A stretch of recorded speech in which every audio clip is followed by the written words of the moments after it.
On the far side of the Moon, the hemisphere no eye on Earth has ever seen, lies the largest impact scar in the entire solar system, wide enough to swallow continents. Here, sunlight never reaches the deepest craters, where temperatures plunge colder than Pluto and ice older than life itself waits, untouched for billions of years. This hidden face is not darker but stranger, a vault of cosmic history written in scars, magnetic ghosts, and frozen time. Astronauts who orbited it spoke of its desolate grandeur. Satellites found signals too faint to hear on Earth, whispers from the birth of the universe itself. It is a place of silence so perfect that the cosmos can finally be heard, and yet a place of violence so extreme it reshaped the Moon forever. The far side is not just the Moon's secret, it is humanity's unanswered question. Prepare for a journey into a hemisphere beyond sight, beyond silence, beyond comprehension. We begin.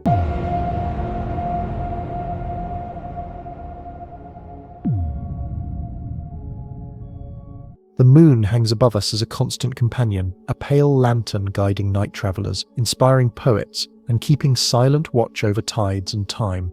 Yet there is a truth so strange, so counter to instinct, that for centuries it remained hidden in plain sight. No matter where you stand on Earth, you will never see half of the Moon. Not because it is dark, not because it is shy, but because of a subtle gravitational bond that holds its gaze forever steady toward us. This is the phenomenon called tidal locking, a cosmic embrace in which rotation and revolution match in perfect rhythm, so that one hemisphere always faces Earth while the other turns away into secrecy. Imagine holding a coin in your fingers and turning your hand as you circle a candle. No matter how you spin, one side gleams in light, the other drifts unseen. So it is with the Moon. Its rotation period, about 27.3 days, is identical to its orbital period around Earth. To our ancestors, the lunar face seemed eternal, its features fixed like an unchanging mask in the sky.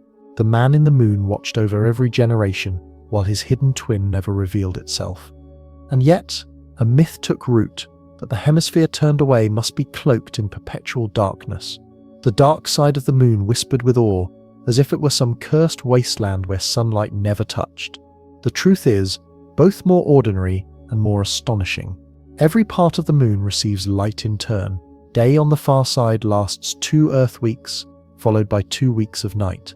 The dark side is no darker than the one we know, only hidden, inaccessible to the naked eye. For millennia, humans gazed upward and wondered what lay beyond the edge. Did monsters dwell in its black seas? Did unknown mountains rise higher than Olympus? Could it be smooth as glass or rougher than the scars we saw from Earth? The imagination painted it with every possibility. Astronomers strained through telescopes but could see nothing. The lunar limb, the curved edge visible to us, offered only a tantalizing sliver of terrain. The rest remained veiled, as if the Moon itself withheld its secrets. In 1609, Galileo Galilei turned his crude telescope toward the Moon and revealed mountains, valleys, and craters on the near side. But even he admitted that the hidden hemisphere was beyond his reach. Later astronomers mapped the visible face in exquisite detail, naming Maria for seas, craters for scholars and saints, highlands for kingdoms of light. They could measure, predict, and chart eclipses, yet they remained blind to the other half. For them, the far side might as well have been the surface of another world altogether. The strange truth of tidal locking is not unique to our Moon. Across the cosmos, countless satellites abound in similar embraces: Pluto and its moon Charon.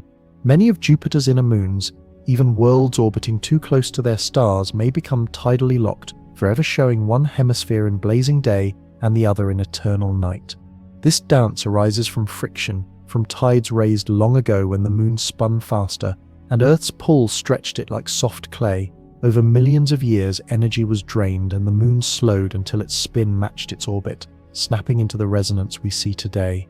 So what does it mean to live on a planet where half of your companion world is never revealed? For early humankind, it meant mystery, myth, and projection. They imagined gods or demons hiding there, unseen. For scientists, it meant an unsolved puzzle, a half-written book, a locked library sealed with cosmic wax. And for dreamers, it meant the ultimate frontier, a place so close yet utterly unreachable until machines and rockets could pierce the veil. When at last the 20th century dawned, curiosity became urgency. Nations raced to send machines into orbit, not just to compete, but to answer ancient questions. In October 1959, a Soviet probe named Luna 3 swung around the far side and captured humanity's first glimpse of that hidden terrain. Grainy photographs, blurred and pale, revealed a surface utterly unlike the one we thought we knew. Where the near side showed dark maria, smooth plains of solidified lava, the far side was dominated by rugged highlands, scarred with craters upon craters. The contrast was so stark, so unbalanced, that scientists could scarcely believe it. But before Luna 3, before astronauts and orbiters, before all the instruments that would come, there was only the mystery, the knowledge that a celestial body hung over our heads, half in view, half concealed. The locked face was not darkness, but it was unknown. And that perhaps is the greater power. For what is unseen is always more alluring, more unsettling, more capable of inspiring both dread and wonder. Here lies the first paradox of the moon's hidden side. It is as illuminated as any landscape on Earth, but to us, it remained in shadow. This paradox became fuel for myths, for stories of secret civilizations, for whispers of alien bases. Even now, conspiracy theories cling to the notion that something extraordinary hides just beyond our vision. Yet reality, as science would show, is stranger and grander than fiction. When Apollo astronauts orbited the moon, they spoke of the eerie silence when their radios cut out, Earth disappearing behind lunar rock. For those minutes, they were truly alone, shielded from all human communication, hovering above an alien land no eye had seen directly until then. Michael Collins, circling alone in Apollo 11's command module, became the loneliest human in history as his crewmates walked on the near side, and yet he described the far side not with fear, but with awe, with a reverent silence that echoed the stillness below. The Locked Face is a story of contrasts between myth and reality, darkness and light, familiarity and mystery. It teaches us that what we cannot see often exerts the greatest pull on imagination. It also teaches us something about the laws of physics themselves, that gravity molds time and spin, shaping destinies of worlds. And so our journey begins here, at the threshold of mystery, standing at the edge of a frontier that once seemed unreachable. The far side is not just terrain, it is a mirror, reflecting back our own hunger to know, to pierce shadow with light. The Locked Face beckons, whispering secrets through stone and silence. The veil has lifted only partly. The questions it raises still deepen. What forces carved such a difference between the two hemispheres? What do the craters and scars conceal about the moon's violent past? What does the silence of its hidden face tell us about the universe itself? These are the threads we now follow, one step at a time, into the lunar night. Long before machines slipped free of Earth's grasp, humanity stared upward and imagined. For as long as there have been fires lit in the dark, there have been watchers, eyes fixed upon the pale orb rising from the horizon. Shepherds, poets, sailors, and astronomers all followed the moon's cycle, noting how it waxed, waned, and repeated with clockwork fidelity. Yet no matter how keen the eye, or how polished the lens, the hidden face remained beyond sight. This was a frustration stitched into the very fabric of human curiosity. Through ancient myths, cultures invented stories to explain the unseen. To some, the hidden half of the moon was a dwelling place for gods, radiant halls where deities held counsel beyond mortal gaze. To others, it was a shadow realm, home to monsters, spirits, or the souls of the dead. Myths filled the void left by absence, for the mind cannot resist painting images where the eyes are denied. The Babylonians charted eclipses, the Greeks pondered its shifting phases, and the Chinese wrote tales of Chang'e, the goddess who lives upon the moon. Yet none of them could speak of what lay beyond the edge. The Roman scholar Pliny the Elder once mused about the moon's surface, but admitted ignorance of what lay hidden. The centuries rolled forward, bringing lenses of glass and observatories of stone. Still, the other half remained a blank canvas. In 1609, Galileo raised his crude telescope and shattered illusions about a perfect celestial sphere. His drawings revealed rugged mountains and deep valleys on the near side. He traced shadows along crater rims, measured the heights of peaks by the lengths of their shadows, and proclaimed that the moon was not an ethereal light, but a world of stone and dust. But even with this radical revelation, half of that world was closed to him. His telescope, though revolutionary, could not twist the laws of orbital geometry. Generations of astronomers followed. Johannes Hevelius mapped the near side in the 1600s with remarkable detail. Giovanni Battista Riccioli assigned names that endure to this day: Mare Tranquillitatis, Oceanus Procellarum, Mare Imbrium. Each was a christening of the visible face, each an assertion of knowledge over what was seen, yet all their maps ended at the same invisible boundary, a jagged line where the moon turned away. There were hints, however, tantalizing slivers because of a wobble called libration. The moon sways slightly as it orbits, allowing earthbound observers to glimpse up to 59% of its surface over time. But those extra 9% were like peeking around the corner of a locked door. Fragments of unfamiliar terrain, partial craters, elongated mountains, nothing whole, enough to frustrate, not enough to satisfy. By the 19th century, with telescopes grown vast and observatories perched high on mountains, hope persisted that the far side might reveal itself through some clever trick, yet it remained unseen. Astronomers sketched immaculate maps of the near side, every crater catalogued, every shadow measured. The far side remained a blank oval on every chart, a space reserved for imagination. And imagine they did. Writers and dreamers filled it with invention. In 1865, Jules Verne wrote From the Earth to the Moon, and in its sequel he placed his characters in lunar orbit, imagining what they might see. But Verne's imagination was bound by his era. He pictured landscapes continuous with those known Maria sprawling endlessly across both hemispheres. He had no evidence otherwise. It was not until the mid-20th century that human eyes, indirectly through cameras, were at last allowed a glimpse. On October 7, 1959, the Soviet probe Luna 3 executed a maneuver that brought it behind the moon. Its mission was simple but audacious: photograph the hidden hemisphere and send the images back by radio. For days, scientists and engineers waited.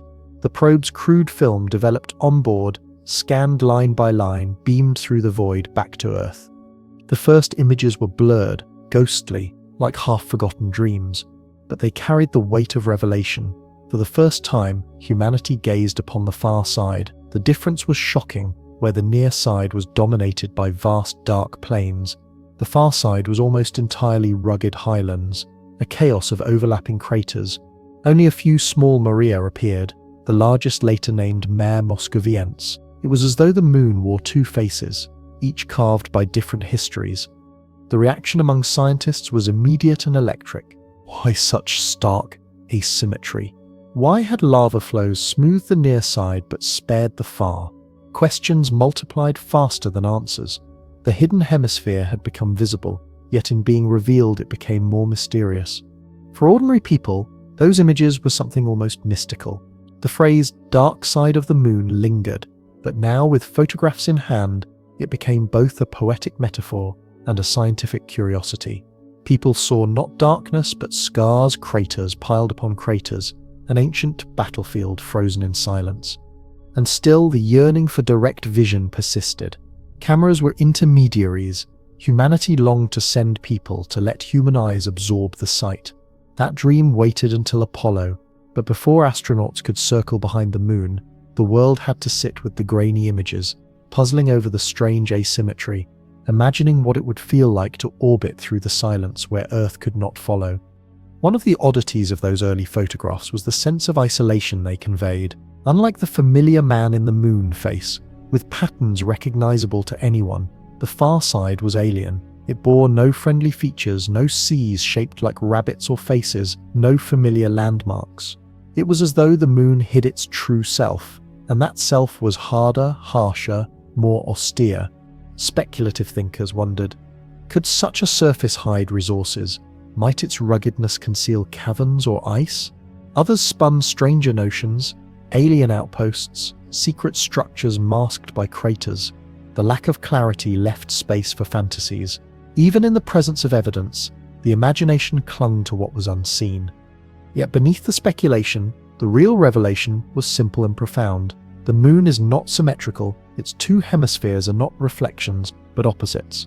That fact alone promised to transform lunar science.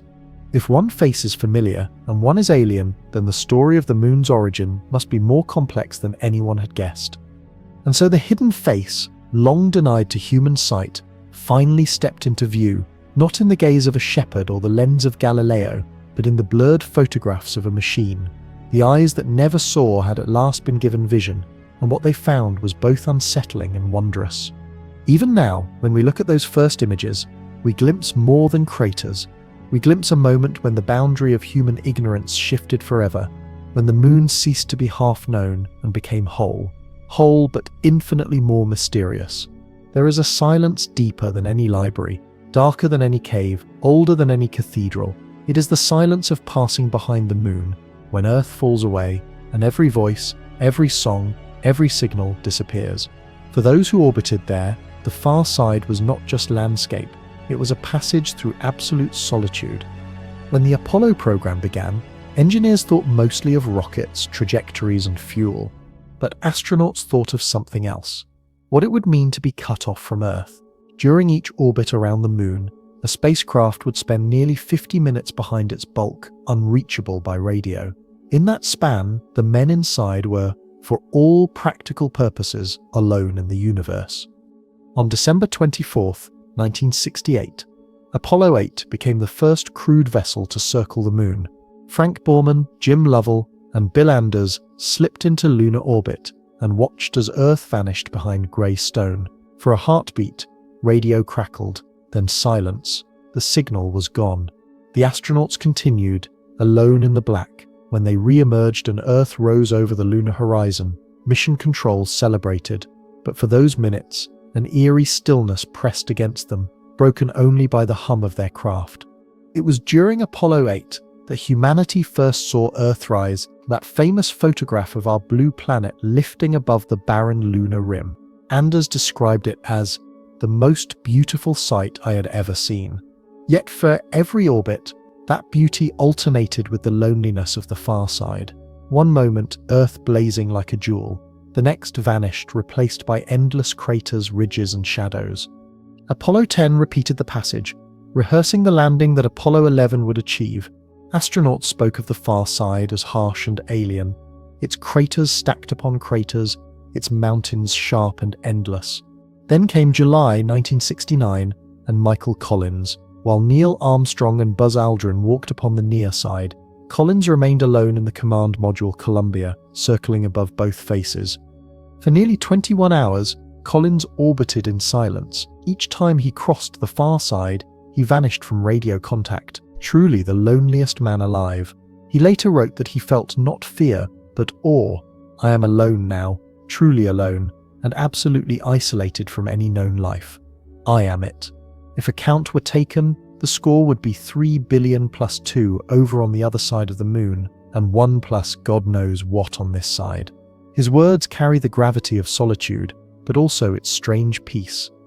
Imagine yourself there, the command module's metal skin separating you from vacuum, Earth, hidden, stars burning sharp against the black. Below, the far side rolls endlessly, jagged ridges like frozen waves, impact scars stretching to the horizon, plains untouched by Maria.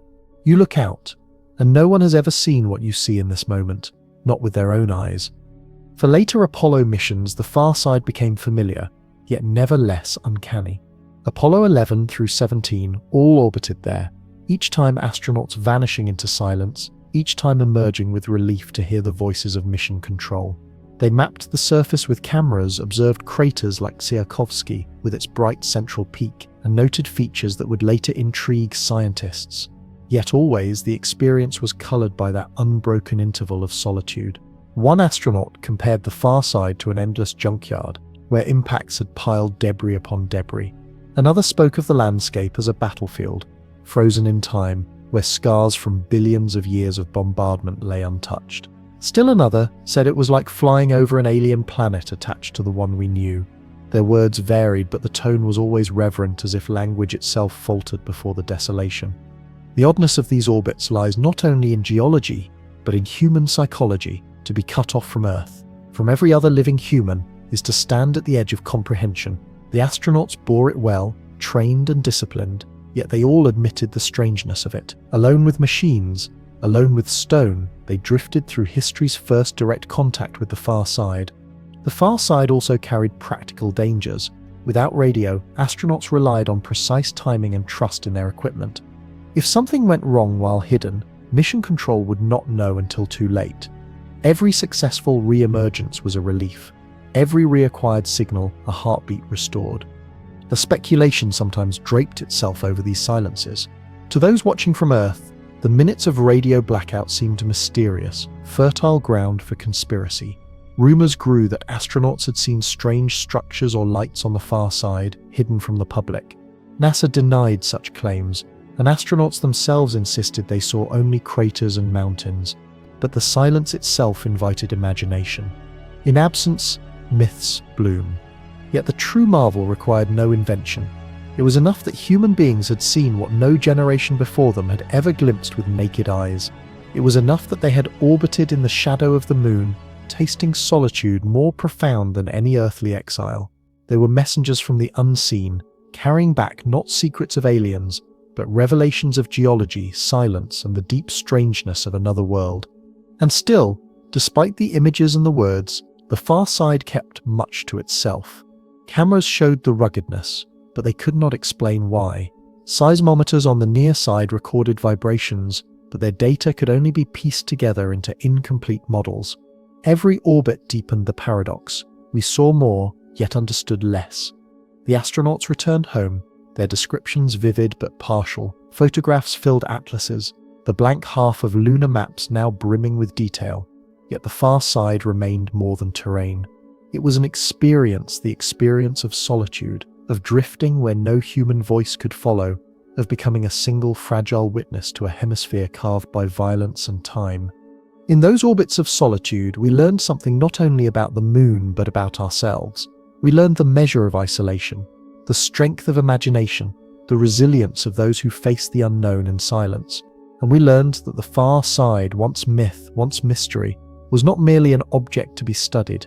It was a mirror reflecting the human condition, our need to know, our fear of emptiness, our reverence for what lies beyond reach. Beneath the craters, beneath the dust, beneath the jagged horizon of the far side, the moon is not silent at all. It trembles.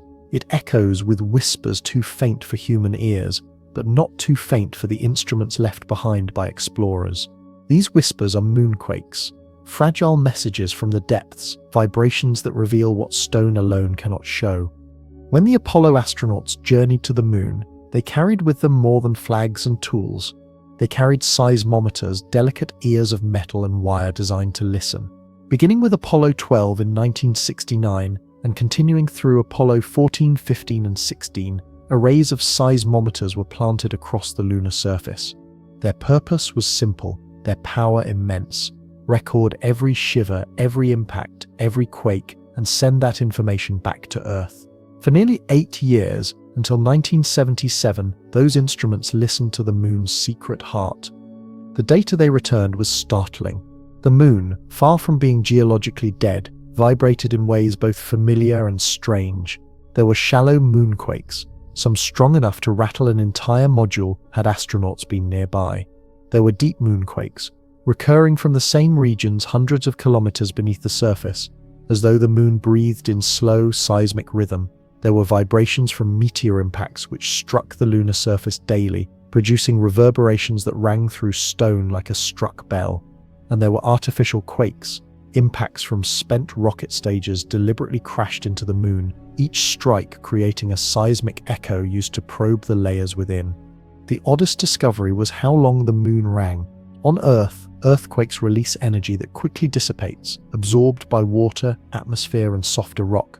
On the moon, with no oceans to muffle waves, no air to scatter vibrations, no thick mantle of mixed minerals to absorb shocks, quakes echoed and echoed. Seismologists described the moon as ringing like a bell. A single impact might reverberate for more than an hour. From these whispers, a portrait of the lunar interior emerged. The moon was layered like an onion, a crust averaging 30 to 60 kilometers thick, a mantle beneath it, and at the core, a small, partially molten heart. Estimates suggested the liquid core extended about 350 kilometers in radius, a fraction of the moon's size but enough to reshape theories of its origin. No longer could it be seen as a fully frozen world, heat still pulsed within, enough to stir molten metal, enough perhaps to have once powered a global magnetic field. Yet these discoveries carried more questions than answers.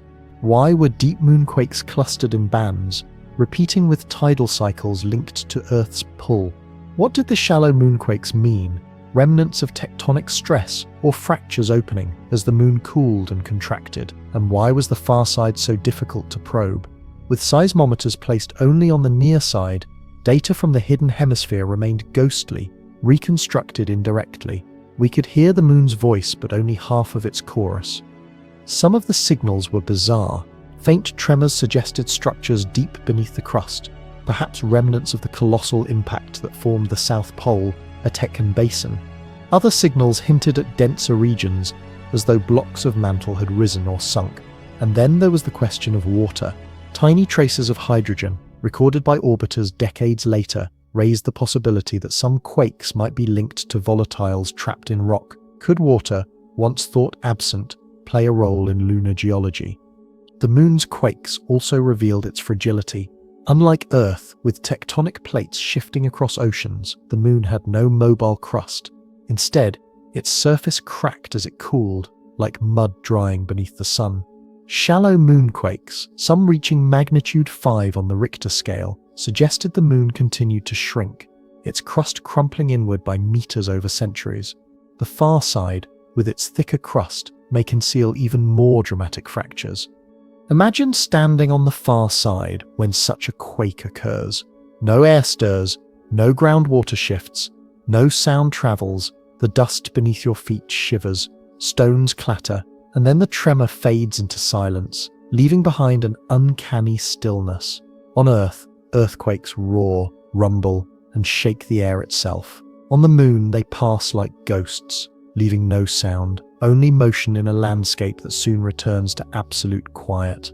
Speculative voices have sometimes wondered, could these quakes be signs of something more? Some fringe thinkers once claimed the bell-like resonance of the moon hinted at hollowness, at artificial construction, at some ancient artifact of cosmic engineering. Mainstream science firmly rejects such notions, pointing instead to simple physics, a dry, rigid world where vibrations dissipate poorly. And yet the idea lingers in the imagination, a reminder that mystery always feeds invention. Still, the true wonder is not in speculation, but in what seismology revealed. The moon's quakes told us that it is alive, not in the lush sense of oceans and forests, but in the quiet persistence of motion, contraction, and heat. They told us the moon is not finished, not static, but still evolving in slow, silent ways. They also told us something of ourselves, for it was only by carrying instruments across the void, by planting them in alien dust, by listening patiently for years, that we could hear the whispers of another world. Those instruments became our ears, stretched across space, waiting for tremors that spoke of a hidden heart. The far side, though less directly measured, remains an open question. What seismic stories does it hold? Do its thicker crust and immense basins create different patterns of quakes? Might it conceal clues to the earliest collisions that shaped not only the moon but Earth itself? With only half the moon's voice recorded, the rest still calls from silence. And so the seismometer's legacy is both revelation and longing. They unveiled a world more complex than imagined, layered and restless, echoing like a struck bell. But they also left us with the knowledge that much remains unheard, that the far side whispers secrets still waiting to be captured. In those seismic tremors, faint and fading across billions of years, we sense the heartbeat of a companion world, steady, fragile, ancient, and we lean closer, listening for more. If the far side of the moon could speak, its first words would be a cry from impact. For here, more than anywhere else on its scarred body, the evidence of ancient bombardment remains etched like scripture. Every ridge, every basin, every fractured plane is testimony to a time when the newborn solar system was a storm of stone and fire. And among these scars, one looms above all others, a wound so vast it redefines the scale of violence, the South Pole, Pole-Aitken Basin. Stretching nearly 2,500 kilometers from rim to rim, and plunging more than 8 kilometers deep. It is one of the largest impact structures in the entire solar system. Imagine a crater that would span the United States or swallow Europe whole. Its rim circles mountains taller than the Alps. Its floor sinks deeper than the Grand Canyon. If Earth bore such a scar, it would define continents. On the Moon, hidden on the far side, it remained invisible until orbiters and instruments revealed its immensity. What does such a wound tell us? That in the first half-billion years after the solar system's birth, chaos reigned. Planetary embryos collided, asteroids rained down in torrents, and worlds were shaped by catastrophe as much as by creation. The impact that carved the South Pole, Aitken Basin, must have been titanic, a rock dozens, perhaps hundreds of kilometers across, slamming into the lunar crust with unimaginable energy. The heat would have vaporized rock, melted crust, and flung debris into space. Some of that debris may even have struck Earth, perhaps carrying with it fragments of lunar chemistry that later mingled with our own planet's surface. The basin's interior is unlike anywhere else. Orbital missions such as Clementine, Lunar Prospector, and the Twin Grail spacecraft revealed a complex gravity signature, mass concentrations buried beneath layers rearranged, mantle material exposed. Spectrometers detected minerals uncommon elsewhere on the Moon, pyroxenes rich in iron, signatures of rocks dredged from deep layers. The impact was so powerful it may have punched through the crust, excavating the mantle itself and scattering its chemistry across the basin floor. But here lies a paradox. For all its violence, the basin holds secrets that resist easy telling. If mantle material was truly exposed, why does the chemistry remain inconsistent? Some scientists argue that later lava flows buried the deepest scars. Others propose that the mantle's composition itself remains poorly understood, leaving the basin's evidence ambiguous. The South Pole, Aitken Basin, is both a window and a veil, a glimpse into the Moon's interior, but one clouded by later history. Its scale also reshaped the far side itself. The basin's shockwaves rippled across the crust, fracturing regions thousands of kilometers away. Strange magnetic anomalies appear near its antipode, the exact opposite point on the Moon, as if the energy of impact focused there, stirring molten rock and magnetizing surface minerals. The swirls and fields we find in that antipodal region may be fingerprints of this ancient catastrophe. And then there is ice. Nestled within the basin's southern reaches are craters so deep their floors never see sunlight. Here, in permanent shadow, temperatures plunge below -230 degrees Celsius. Any molecule of water that wandered into such a trap, delivered by comet, asteroid, or solar wind, could remain frozen for billions of years. These are the coldest known places in the solar system, colder even than Pluto's surface. Lunar reconnaissance orbiters' laser altimeter mapped these shadows, and instruments like LCROSS confirmed that ice indeed lingers within them. Thus, the greatest scar of fire became, paradoxically, a cradle of ice. Imagine descending into one of those shadowed craters. Above, jagged rims blaze with eternal sunlight, peaks of brightness that never fade. Below, an abyss of blackness stretches before you, a pit where no dawn will ever come. Dust lies brittle, frozen like glass. Beneath it, grains of ice glimmer faintly, relics of collisions long past.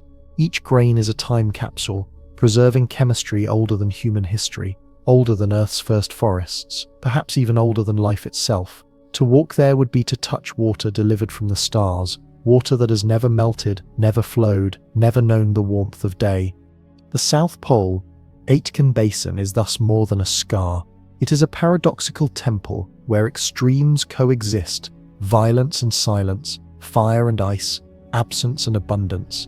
Its depths whisper of catastrophe, yet also cradle the very resource that could one day sustain human explorers. For in that frozen water lies the possibility of drinking, breathing, even fueling rockets, the seeds of permanence on a world that once seemed barren. Speculation stretches further. Some planetary scientists wonder if the impact that created the basin was so colossal it altered the Moon's very balance. Could it be linked to the asymmetry between near and far sides? Did it redistribute mass in ways that left the far side thicker, the near side thinner, shaping the Maria that later flowed? If so, then the Moon we know, with its bright face of seas and its hidden face of craters, is itself a consequence of this single ancient blow. And yet, debates persist. Some models suggest the basin did not excavate mantle at all, that the minerals detected are merely unusual crustal rocks. Others argue over its exact age. Was it formed during the late heavy bombardment, around 4 billion years ago, or earlier during an even more violent epoch? Each answer carries implications for the timing of bombardments across the solar system, for the history of Earth's own surface, and for the delivery of water and organics that may have seeded life. As we circle back to the basin in thought, we find ourselves in awe of its dual nature. It is the moon's greatest wound and its greatest archive. It is a graveyard of impacts and a reservoir of frozen time. To study it is to study not only the moon but the story of planets themselves, how they are scarred, how they endure, how they carry within their wounds the clues to everything that came after. The far side wears its history openly, but nowhere more so than here, where a basin holds both the memory of fire and the silence of ice.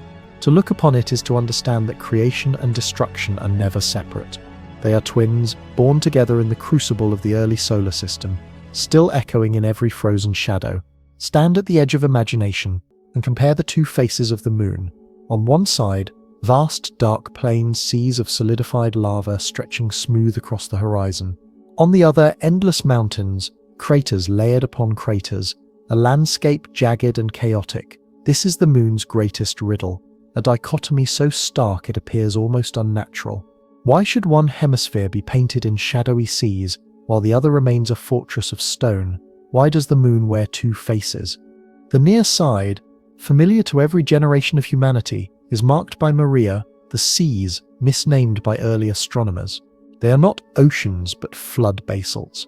Vast plains formed by lava that welled up from the interior, cooled and darkened into iron-rich rock. They spread across lowlands, drowning older craters, smoothing scars into sheets of night-coloured stone. They account for nearly 1/3 of the near-side surface. Their shapes form patterns, rabbits and faces, seen by cultures across the world. The far side is another world. Here Maria, a rare, scattered only in isolated patches like Mare Muscoviense and Mare Orientale. Instead, mountains dominate, ridges rise sharp and high, craters pile upon one another like shattered glass. The surface gleams brighter, reflecting more sunlight, for its crust is thicker and its rocks less infused with iron. Where the near side suggests fluidity and flow, the far side is rigidity incarnate, frozen in rough relief. Scientists puzzled over this contrast from the moment Lunar 3's photographs reached Earth. Why would the moon's two halves evolve so differently? For decades, the mystery deepened, each new mission adding evidence but not resolution, until seismometers, gravity maps, and orbiting spectrometers together revealed the outlines of a possible answer. The key lies in thickness. Measurements from Lunar Prospector, the Grail mission, and later instruments showed that the moon's crust is not uniform. On the near side, it averages about 30 kilometers thick. On the far side, it doubles, reaching more than 60 kilometers. Imagine pouring molten lava across two fields, one covered by a thin layer of soil, the other by a thick slab of stone. In the first, magma bursts through, spreading in floods. In the second, it is trapped beneath, its pressure dissipated, its outflows rare. Thus, the far side's ruggedness may be the simple consequence of being armored against its own interior. But why should the crust be thicker there? Some theories point to the moon's violent birth. According to the giant impact hypothesis, the moon formed when a Mars-sized body struck Earth, ejecting debris that coalesced in orbit. In those first molten centuries, the moon was covered by a magma ocean. As it cooled, lighter minerals like plagioclase floated upward, forming crust. If cooling was uneven, if Earth's radiation slowed the near side's solidification, then minerals might have drifted, thickening the far side's shell. In this telling, the asymmetry is a frozen memory of the moon's creation. Another theory suggests a companion moon. Some models propose that after the giant impact, Earth briefly hosted two moons. The smaller one may have collided slowly with the larger, merging, not with catastrophic violence, but with a gentle splash of rock. If so, the far side might be the graveyard of that merger, its thicker crust a relic of a sibling absorbed. Though evidence remains elusive, the theory lingers as a tantalizing speculation, a cosmic tale of twins reunited. Even radioactive elements may have played a role. mapping of thorium, uranium, and potassium, elements that release heat when they decay, shows they are concentrated on the near side. This region, called the Procellarum creep terrane, may have stayed hotter for longer, allowing magma to erupt in floods that formed Maria. The far side, deprived of such internal heating, cooled into rigidity, preserving its cratered highlands. In this sense, the Moon's two faces are divided not only by crustal thickness, but by energy itself. Open debates remain. Did the South Pole Aitken impact redistribute mass in ways that favoured crustal growth on the opposite side? Did tidal forces from Earth pull molten material preferentially toward the near side? Each hypothesis holds fragments of truth, but no single answer yet commands consensus. The Moon keeps its asymmetry as a lingering riddle, half solved, half shadowed. To walk the boundary between near and far sides would be to step across epochs of planetary history. On one horizon, smooth plains glisten with basalt, dark glass frozen from ancient fire. On the other, jagged mountains rise, their peaks sharp against the void, their flanks layered with craters unhealed by lava. It would be like stepping from one planet to another, the transition abrupt, startling, absolute. The asymmetry is not just a curiosity, it is a gift. By comparing the two hemispheres, scientists can probe the processes of planetary evolution. Why do some worlds retain volcanic vigor while others freeze? How does crustal thickness shape surface destiny? How do heat, impacts, and radioactivity conspire to sculpt landscapes? The Moon, by wearing two faces, offers us a natural experiment, a binary world written on a single sphere. Speculative minds imagine what might hide beneath the far side's thickness. Could reservoirs of magma remain locked beneath kilometers of crust, waiting for some future tremor to stir them? Could water delivered by ancient comets be trapped in fractures, sealed away in cold stone, without direct drilling or seismometers planted across that hemisphere? Answers remain veiled. The far side speaks in silence, and we strain to hear its story. And there is poetry in this asymmetry. One face, turned toward us, softened by flows, almost familiar, its patterns etched into every culture's myths. The other, turned away, rough and scarred, aloof, unyielding, stranger even in its silence.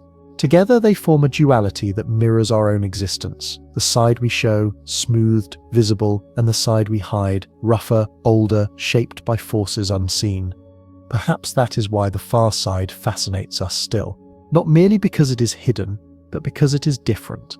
It tells us that even a single world can hold contradictions, that history writes itself unevenly, that beauty lies in imbalance. The Moon's asymmetry is not a flaw but a truth. Creation is never uniform, and every world carries within it the memory of how it was made. Invisible forces sculpt the Moon as surely as craters and lava do. Gravity, relentless and unseen, leaves fingerprints etched not in stone but in the paths of orbiting spacecraft, in the subtle tug and tilt of their trajectories. Nowhere is this more apparent than in the strange anomalies beneath the Moon's surface, concentrations of mass buried under ancient basins known as Mascons that tug at anything that passes overhead. The story began in the 1960s, when lunar orbiter spacecraft circled the Moon in preparation for Apollo landings. Engineers expected clean, predictable orbits. Instead, they found their spacecraft veering off course. Invisible hands seemed to nudge them, pulling them down toward the lunar surface, forcing constant corrections. The anomaly puzzled flight controllers until scientists realized the cause. Beneath certain Maria lay immense regions of denser rock formed by colossal impacts that had once melted and refilled the crust. These mass concentrations, Mascons, warped the Moon's gravitational field. Picture a trampoline, its fabric stretched taut. Place a heavy stone on one side and the surface sags, bending everything around it. That is what a Mascon does to space itself. It creates a localized dimple in the Moon's gravity field, pulling at orbiters like invisible fingers. To land on the Moon safely, mission planners had to map these distortions with care. Without correction, spacecraft could drift into peril, their delicate balances upset by forces they could not see. The most famous Mascons are found beneath the Great Maria of the near side: Imbrium, Serenitatis, Crisium, Humorum. Each is an ancient impact basin, later flooded with lava, the heavier rock creating hidden anchors of gravity. But Mascons are not limited to the near side. The far side too bears their imprint, though buried beneath thicker crust, their presence more subtle, their signatures only revealed decades later with advanced instruments. In the 21st century, the Grail mission, twin spacecraft named Ebb and Flow, orbited the Moon in formation, measuring tiny changes in distance between them as they passed over different regions. These changes revealed the most precise gravity map ever made of another world. The results were breathtaking. Mascons not as isolated curiosities, but as widespread phenomena, relics of giant impacts that shook the Moon's core. The map showed how crust, mantle, and surface interwove, how the Moon's interior bore scars as deep as its surface. From these data, scientists reconstructed histories written in gravity. Mascons formed when immense asteroids struck, hollowing basins and compressing crust. Later, lava flooded the void, denser than surrounding rock, leaving a permanent imprint. The far side's thicker crust explains why its Mascons are subtler. Lava could not rise easily to fill craters, so gravity anomalies there are weaker, hidden.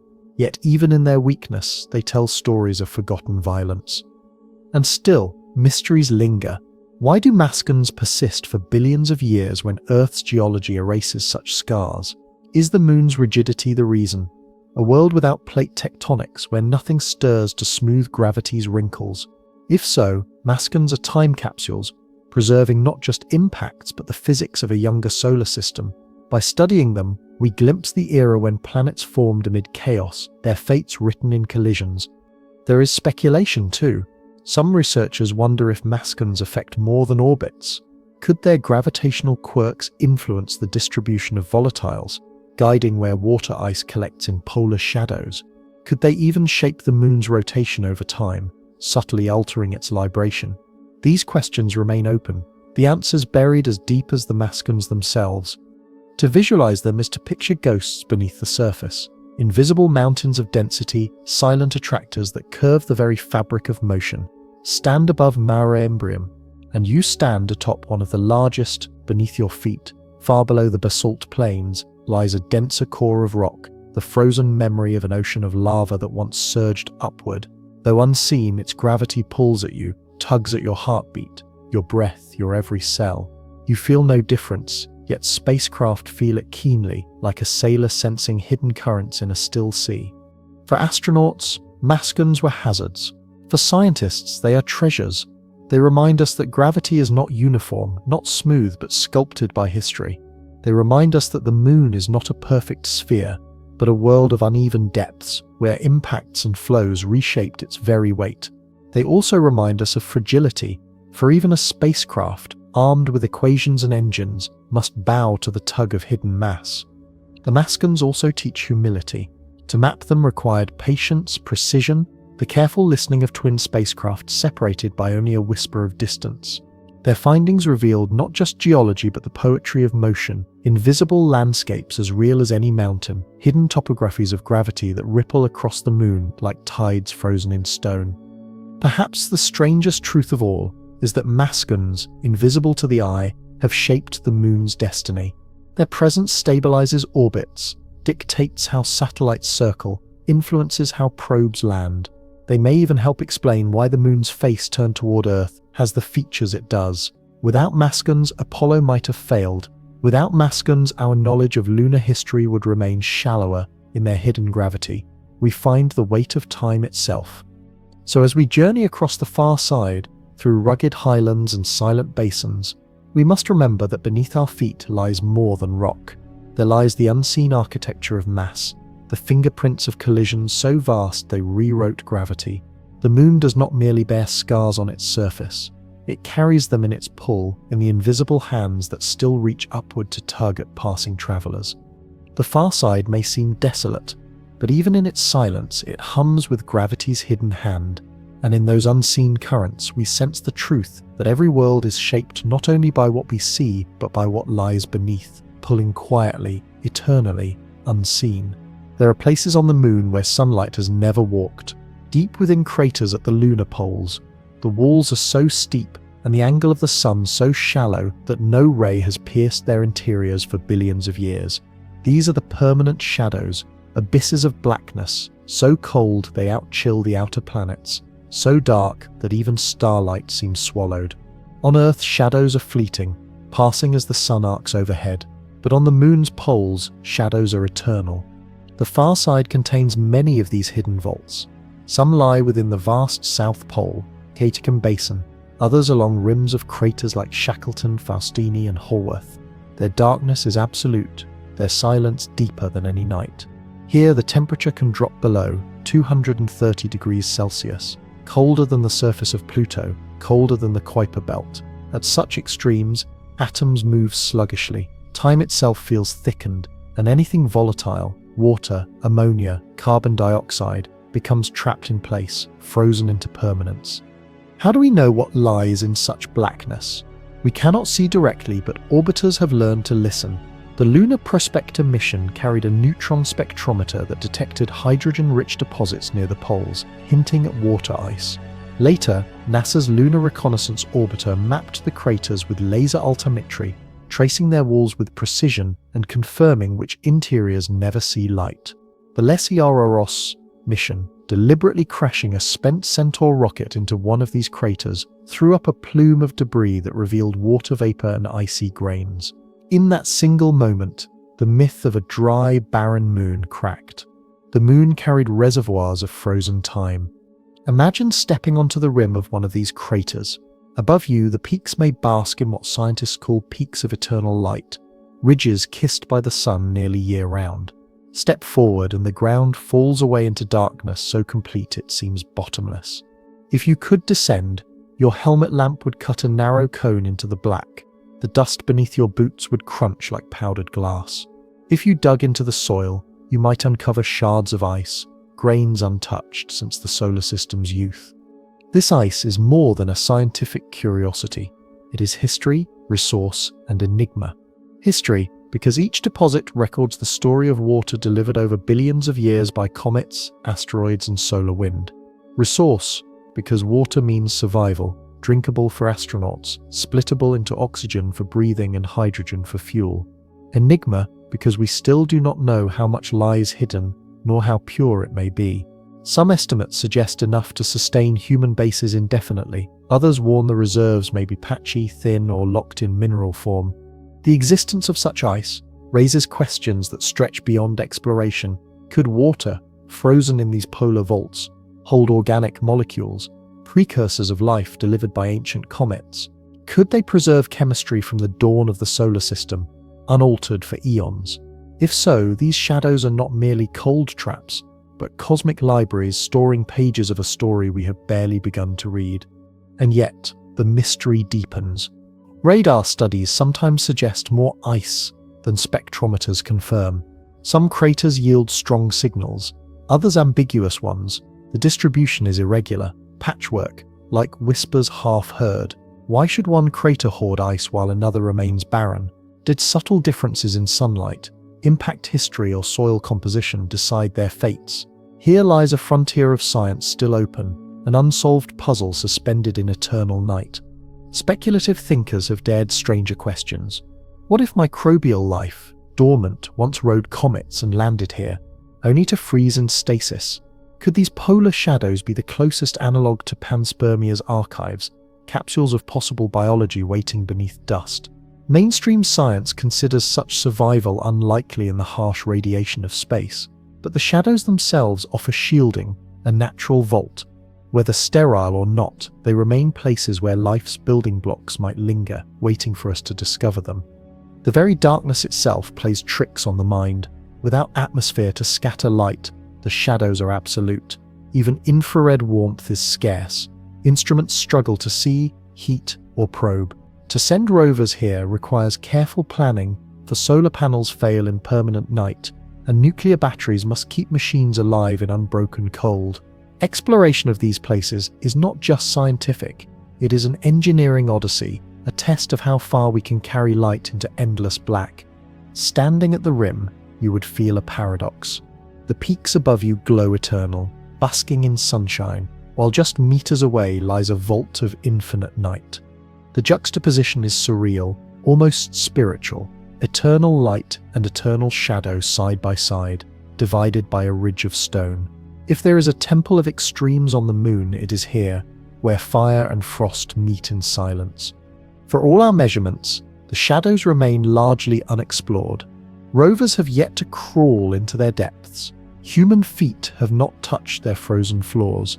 We know of their existence, of their promise, of their haunting silence, but we have not yet entered them fully.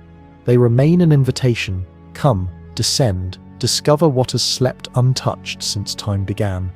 The far side's shadows remind us of something profound, that the universe hides treasures not in light but in darkness, that to seek origins, we must sometimes step into places where no star shines, where heat itself is banished, and that even the coldest vaults may hold the warmest truths: water, memory, the chemistry of life.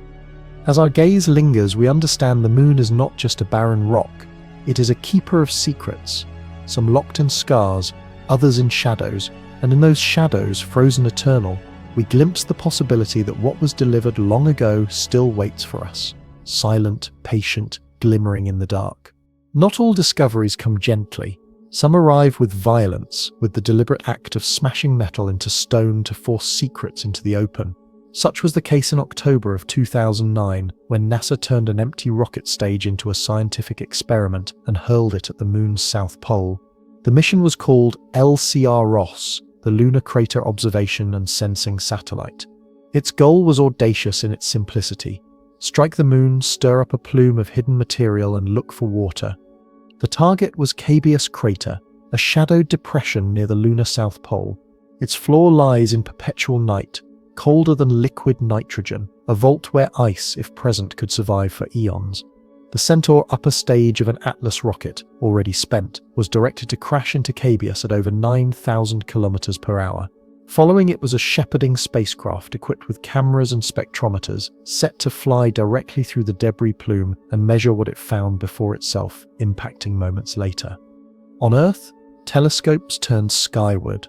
NASA streamed the event, hoping amateur astronomers might even glimpse the flash. Anticipation swelled. Would the moon yield its hidden ice? The strike came on schedule, a collision with energy equivalent to several tons of TNT. Dust rose into the vacuum, illuminated by the faint glint of sunlight. For many watching, the plume was subtler than expected, barely visible in telescopes. Yet the instruments on board the shepherding craft saw what mattered. Water, not just traces, but significant quantities, hundreds of kilograms vaporized and revealed in a single instant. It was a turning point. For decades, scientists had debated whether the moon was utterly dry. The Apollo samples, gathered from sunlit equatorial regions, contained almost no water, reinforcing the idea of desolation. Clementine in 1994 hinted at hydrogen near the poles, but uncertainty lingered. Lunar Prospector in 1998 strengthened the case, yet skeptics remained. LCROSS changed everything. In the plume's spectrum were the unmistakable fingerprints of water, vapor, and ice grains. The moon was not bone dry, it was a keeper of frozen treasure. But the findings did not stop there. Alongside water were molecules of methane, ammonia, carbon dioxide, even traces of organic compounds. The plume was a cocktail of chemistry, a frozen pantry of volatiles delivered over billions of years by comets and asteroids. Some molecules may have formed when the solar wind implanted hydrogen into lunar soil, later binding with oxygen to make hydroxyl and water. Others were remnants of impacts, preserved in cold shadow. In that single crash, a new picture emerged. The moon was a chemical archive, a storage vault of cosmic delivery. The implications rippled outward. For exploration, water meant survival. Future astronauts could drink it, grow food with it, split it into oxygen for breathing and hydrogen for rocket fuel. A base near the poles could mine ice, turning the moon into a refueling station for deeper voyages into the solar system. For science, the volatiles carried information about the history of the solar system, the frequency of cometary deliveries, the chemistry available on early Earth when life arose. To study the moon's ice was to study the prelude to biology itself. And yet, mysteries remained. How much ice exists, and how is it distributed?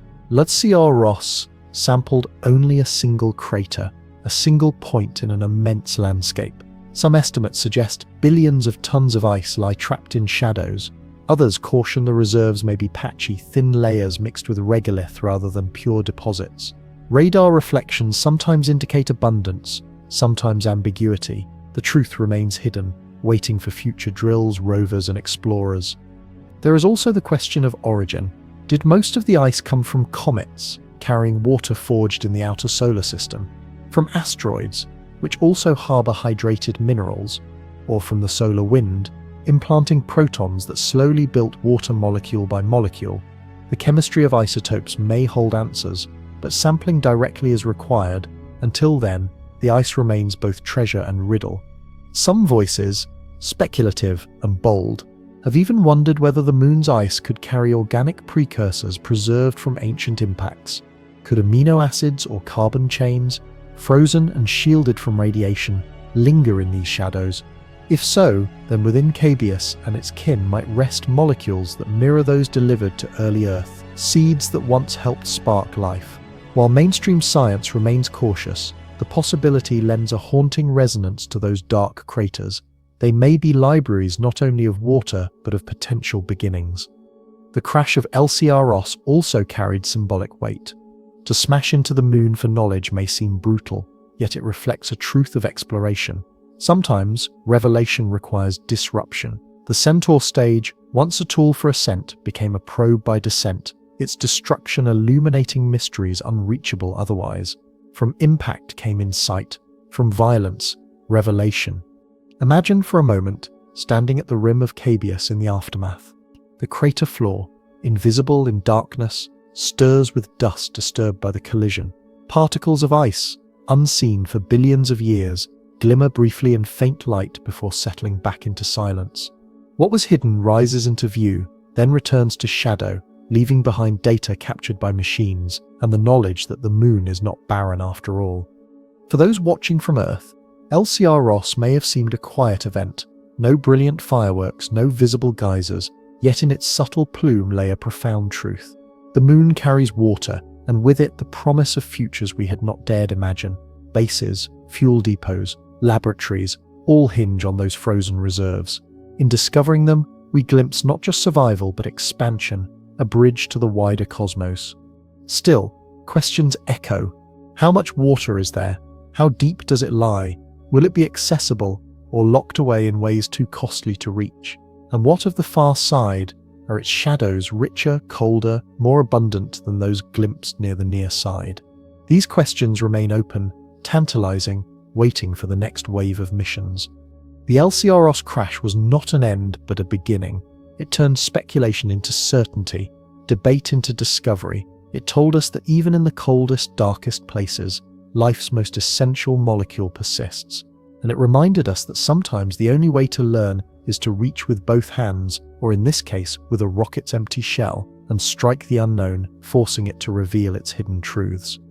The moon absorbed the blow as it has absorbed countless others across eons. But this time the impact was not just a scar, it was a message, a signal flung across space. The moon keeps water, and through it keeps the promise of tomorrow. Though the moon shines pale and silent, it bears within it the faded memory of fire and magnetism. Today the moon is airless and nearly magnetically still. Unlike Earth with its powerful magnetic shield generated by a churning iron core, the moon has only faint remnants, ghost fields scattered across its surface, weak and patchy, detectable only with instruments. Yet these whispers of magnetism tell us a story as strange as any carved in stone. Once, the moon may have had a heart that pulsed with molten metal, a dynamo alive with electricity. When Apollo astronauts returned with rock samples, scientists discovered something unexpected. Some of those rocks were magnetized, not faintly but strongly, as if they had cooled within a powerful magnetic field. This made little sense. How could a small body like the moon, barely a quarter the size of Earth, have ever produced such strength? Dynamos require molten metal moving in vast currents driven by rotation and convection. Could the moon, so small, once have harbored such forces? Evidence pointed toward yes. For hundreds of millions of years after its formation, perhaps even longer, the moon may have hosted a dynamo within its core. Heat left over from its violent birth combined with radioactive decay and tidal stirring from Earth may have kept liquid iron moving, generating a magnetic shield. In those days, the moon may have glowed not only with sunlight, but with invisible protection shielding its surface from the harshest solar winds. But that dynamo faded. Without enough energy to sustain it, the current stilled, the field collapsed, and the moon's shield dissolved into silence. What remains are ghost fields, localized regions where ancient magnetism lingers. Unlike Earth's coherent shield, they form scattered patches, each tied to rocks that once cooled in the embrace of magnetism. They are fossils of force, memories etched into stone. Some of the strangest appear in connection with lunar swirls, bright, sinuous markings on the surface, visible even from Earth. These swirls, such as the famous Reiner Gamma, twist across the soil like painted ribbons, brighter than their surroundings, as if the dust there has been protected from weathering by solar wind. Indeed, measurements suggest that ghost magnetic fields hover above these swirls, weak but sufficient to deflect charged particles, preserving the soil's brightness. Thus, the swirls are not just visual curiosities, but active shields, born of magnetism that should no longer exist. The far side holds its own magnetic anomalies. Near the antipode of the South Pole, Pole-Aitken Basin, scientists found stronger fields, as if the colossal impact that carved the basin focused shockwaves that stirred molten core material, generating magnetism at the opposite point. It is a strange symmetry, a scar in one hemisphere, a magnetic echo in the other. Here again, the moon's history reveals itself not in light, but in force, in invisible patterns that ripple across billions of years. Open questions remain, vast and unresolved. For how long did the moon's dynamo last? Some models suggest it persisted for over 1 billion years, far longer than expected for a body its size. Others argue it may have sputtered on and off, revived by tidal interactions with Earth as the moon slowly migrated outward. If true, then Earth and Moon together shaped each other's magnetic histories, their fates intertwined not just by orbit but by the flow of iron itself. And what of the ghost fields? Why do some regions glow bright with swirls while others remain bare? Are the anomalies strong enough to influence future exploration, protecting or interfering with instruments? Could humans one day harness them, placing habitats where ancient magnetism still deflects radiation? Or are they too faint, too fragile, mere relics fading into geological oblivion? Speculation stretches further. Some dreamers once proposed that the swirls and their magnetic shields might be evidence of deliberate creation, of alien hands sculpting protection into lunar soil. Science finds natural explanations, shock magnetization, solar wind interactions. Yet the idea lingers in imagination, fueled by the eerie beauty of the swirls themselves. They look like calligraphy written on the moon's skin, messages in brightness and shadow. Stand upon one of these swirls, and you would see no barrier, no shimmering aurora. The soil beneath your boots would simply look lighter, fresher, less weathered. But above you, invisible lines of force twist, faint and ancient, curving against the solar wind. You stand inside a ghost's embrace, the residue of a field that once wrapped the entire moon. In silence, you feel history pressing around you, not in stone but in force itself. The presence of magnetism changes how we see the moon's evolution. It tells us the moon was once more alive than we imagined, its core molten, its heart stirring, its shield real. It also tells us that small worlds too can hold dynamos, if only briefly, if only under the right circumstances. This has implications far beyond our companion, for if the moon once held a magnetic shield, what of other small worlds, Mercury, asteroids, exoplanets circling close to stars? Their magnetism may be flickers, temporary protections, influencing the habitability of planets and moons elsewhere. In this way, the moon's ghost fields are not only relics but guides. They hint at broader truths about planetary evolution, about how size, heat, and time conspire to create and extinguish magnetic hearts. They remind us that even the smallest body can carry the memory of force as powerful as Earth's own shield. The moon today feels silent, still, airless, but in its past it may have glowed with force, wrapped in an invisible cocoon that left marks we can still detect. Its swirls are signatures of that memory, written across dust that resists the ages. Its anomalies are echoes of an ancient dynamo, long gone but never fully erased. And so, as we wander the far side in thought through craters and basins, we encounter not only stone but force, a ghostly architecture of magnetism. The moon, it seems, is not just a dead rock. It is a library of invisible fields, a keeper of forgotten fire, a world that once breathed with molten life and now whispers only in patches of preserved brightness. In those whispers lies a message. Nothing is ever truly gone. Force lingers, memory endures, even in stone. The moon's ghost fields remind us that the past is not erased but written in faint lines, waiting for us to listen. In the emptiness above the far side of the moon, silence is more than absence of sound. It is an absence of noise across the entire spectrum, a pristine hush in radio frequencies that, on Earth, are forever drowned by the buzz of technology. The far side is not only hidden from our eyes, it is shielded from our voices, our transmissions, our endless chatter of signals. In this darkness of communication, scientists see an opportunity to listen to the faintest whispers of the universe itself. Every day, Earth leaks soundless light into space. Radio stations, radar, satellites, Wi-Fi, an ocean of electromagnetic signals sprays outward, washing even into orbit around the moon. On the near side, any radio receiver would be bathed in this artificial storm. But on the far side, the bulk of the moon blocks Earth's noise, leaving a quietness unmatched anywhere nearby. For astronomers who wish to hear the cosmos, this quiet is a sanctuary. Imagine it, a giant stone shield, nearly 3,500 kilometers across, standing forever between you and the noise of civilization. Behind it, in the far side shadow, the universe can be heard as it truly is, without interference.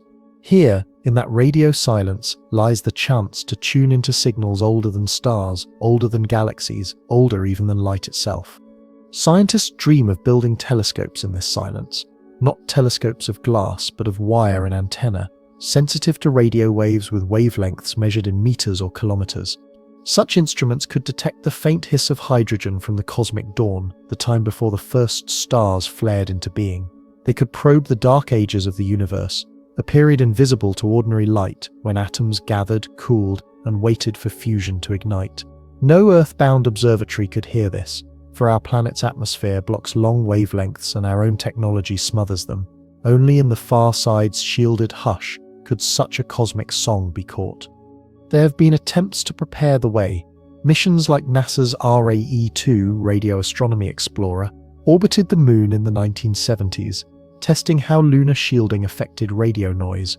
More recently, concepts such as the Lunar Radio Array or FARSIDE Array for radio science investigations of the dark ages and exoplanets, envision hundreds of antennas spread across the regolith, listening not only to cosmic dawn but also to the magnetic whispers of exoplanets, the storms of distant stars, and the hiss of the intergalactic medium. The beauty of such a sight lies not only in its quietness, but in its permanence. Unlike Earth, the moon has no ionosphere to reflect or distort long wavelengths. Unlike satellites, which circle and cannot stay in constant shadow, instruments planted on the far side would remain in radio silence every orbit. The moon itself guarantees the quiet, an eternal wall against our own noise. And yet, practical challenges loom. The same shield that protects silence also cuts communication. A radio telescope on the far side would be deaf to Earth's noise, but also to Earth's instructions. Any instruments placed there would require relay satellites orbiting above, linking the hidden hemisphere back to mission control. This adds complexity and cost, but not impossibility. Indeed, China's Chang'e Mo-4 mission, which landed in the far side's von Karman crater in 2019, relied on just such a relay satellite, Quakes, stationed beyond the moon in a halo orbit around the Earth-Moon L2 point. Chang'e Mo-4 was the first step, proving the principle: we can land, we can communicate, we can explore the far side. The dream of radio observatories came closer. There is poetry here too. Imagine building a vast ear in lunar silence, an observatory so sensitive it could hear the echo of the first atoms vibrating across space. It would be like placing a stethoscope to the chest of the cosmos, listening to its heartbeat at the very dawn of time. In the far side silence, we could capture not just distant galaxies, but the universe before galaxies. We could hear the moment when light itself first broke the dark. Speculative thinkers extend the vision further. Could the far side's quiet become not just a scientific sanctuary, but a cultural one? A place where humankind preserves silence deliberately, a cathedral of radio hush dedicated to listening, not speaking. Could it be one of the first international parks beyond Earth, protected from interference, held in common trust as the world's only perfect ear? Of course, debates linger. Some argue that building on the far side could disturb its own silence, that our machines would bring interference where none existed. Others point out that cosmic noise is faint and faintly known. Is it worth the cost to chase whispers when nearer mysteries remain unsolved? Yet for many, the chance to open this untouched frontier is irresistible. The far side is more than terrain. It is potential, the only natural radio quiet zone within reach of our species. Imagine standing beside such an observatory, though in truth you would not see much. A field of wire antennas stretched across dust, no mirrors, no domes, no gleaming towers. Above you, the stars blaze, but your instrument listens not to light but to the soft murmur of the void.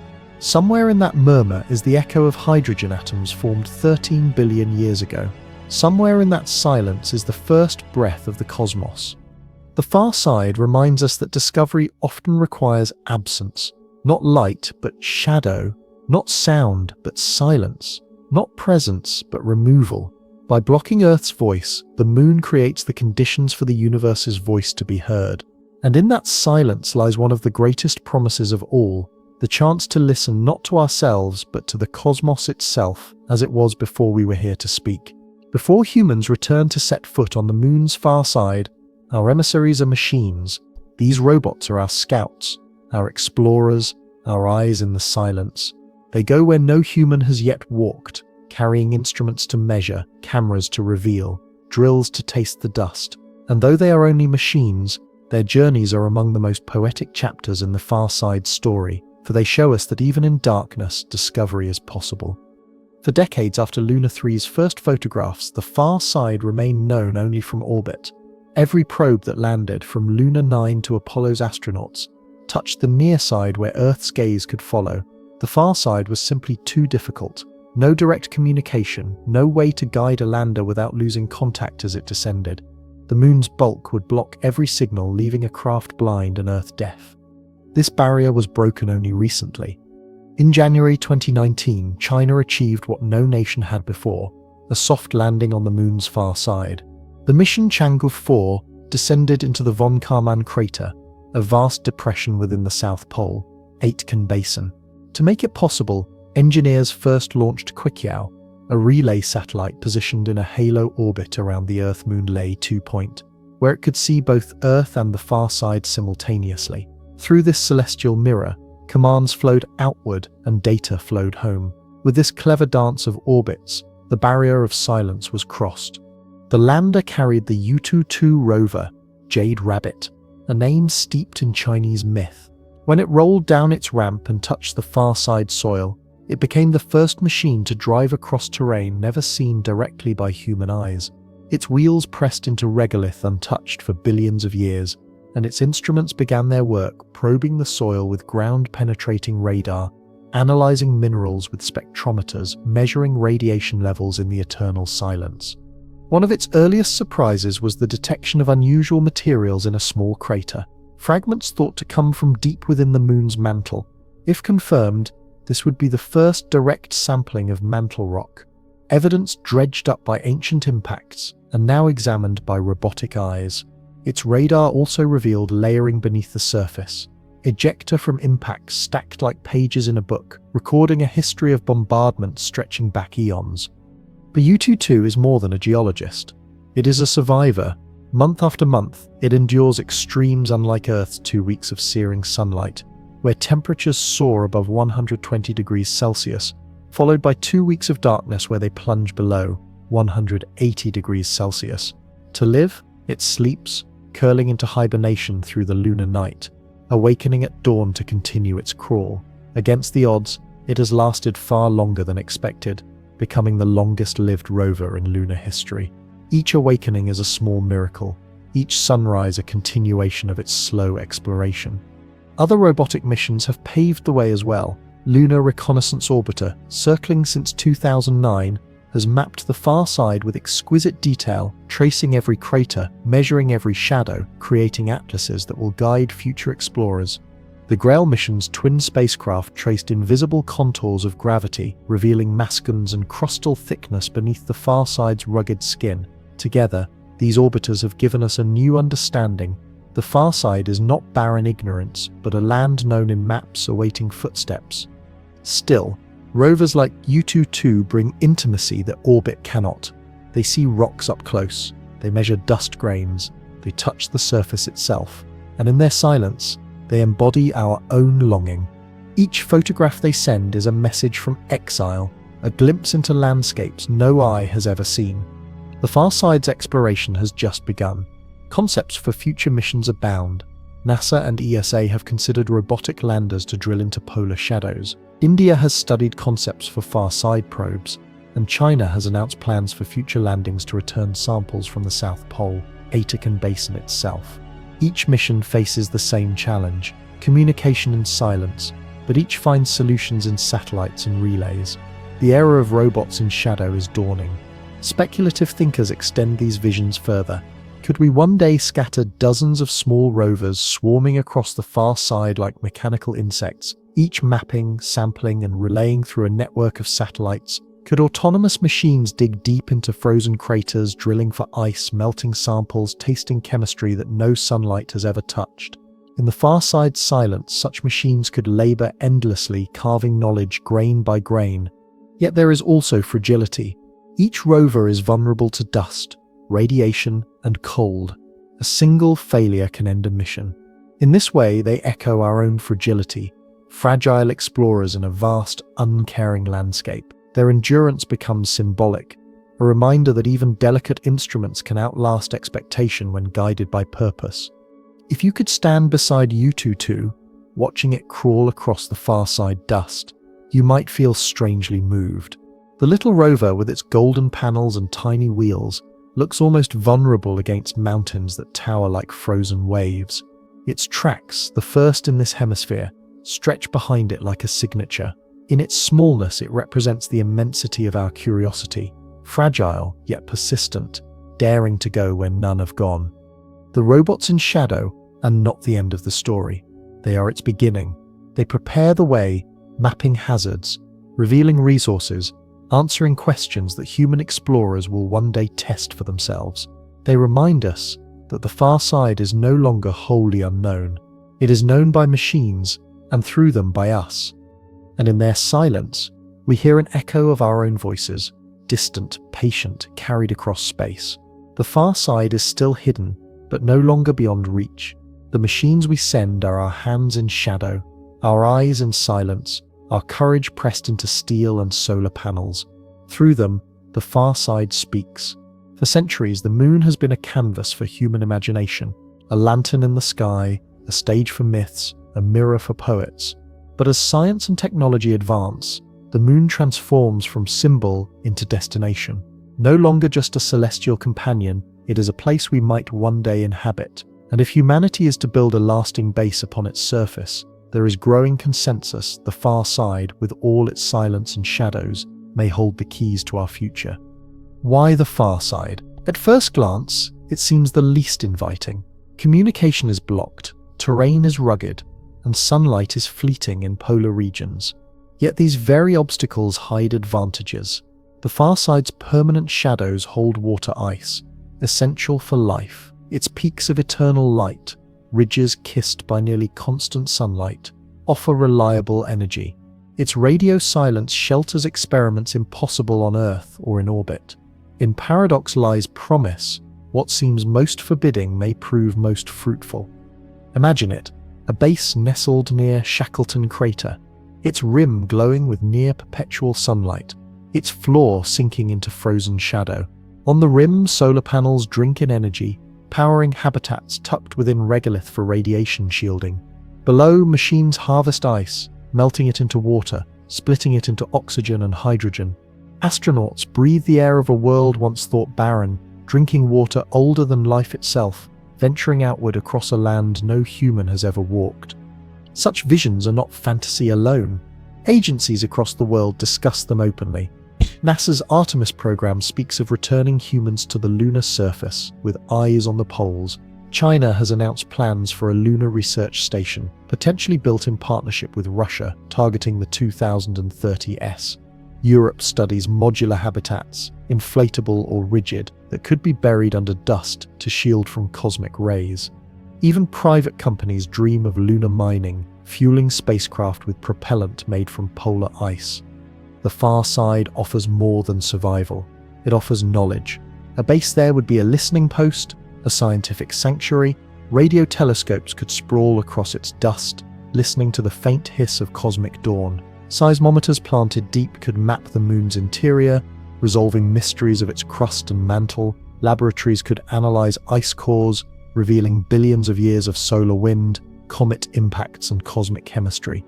The base itself would be more than shelter, it would be a cathedral of discovery.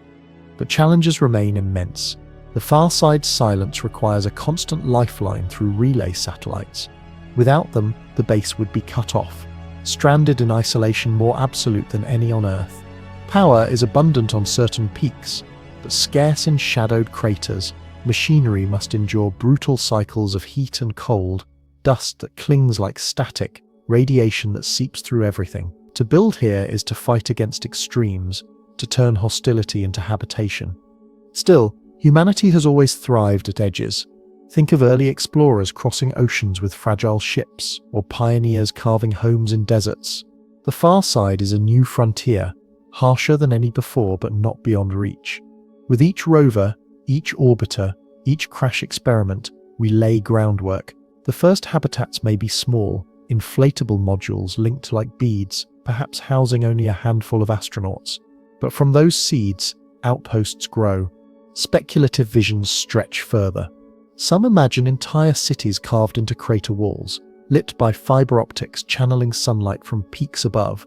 Others see far-side bases as launch pads for Mars, with rockets refueled from lunar hydrogen, their journeys shortened by escaping Earth's deep gravity well.